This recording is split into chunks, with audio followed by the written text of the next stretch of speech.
रासोल अग्निशम विभाग कर्मचारी द्वारा गो शावक उद्धार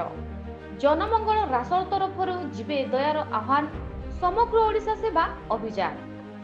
आद्य ता 7/8/2025 तारीख गुरुवार सकाळ 10टा घटिका समय रासोल ग्राम्य बैंक निकटवर्ती पुराणा कटक संबलपुर रास्ता कड़े जैनिक व्यक्ति जमी परित्यक्त कूपरे एक गो शावक पड़िथिबार देखि जनमंगल रासोल संगठन सेवक मंगराज बेहेरा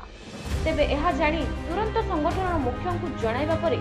निजे मुख्य संगठक और सेवक मंगराज घटनास्थल में पहुंची उद्धार पाई रासोल अग्निशम विभाग को जोगाजोग करिबा परे रासोल अग्निशम विभाग मुख्य तपन मिश्र और तांकर टीम पहुंची गो शावक को उद्धार करथिले। उद्धार समय एक दृश्य निहाती मन को विचलित करदेवा भली सभ्य मनीष समाज प्रति आंगुली निर्देश करने जमी मालिक कूपटी को परित्यक्त अवस्था खोला छाड़ी दे पाटी पिटु नथिबा गोरु गाई को मुक्त मुख को ठेली देइथिबा बेले अबाध्य शावकटी को कूपरे पड़ी मृत्यु सहित संग्राम करुवा बेले केही जने साहाय्यर हाथ न बढ़ाइबा समय गो शावकर माटीर विफलता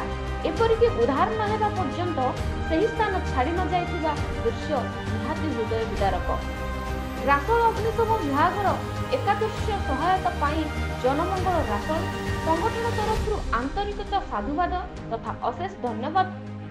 ज्ञापन करने सहित रासोल तथा ओडिशावासी जीवे दयार आह्वान को साकार करने दिगरे आगे आसी निज गाँव सम्मान को बजाय रखा सतत जत्नवान होगा अनुरोध कर हिंदोलरू Randhar Sahu report news Odisha TV.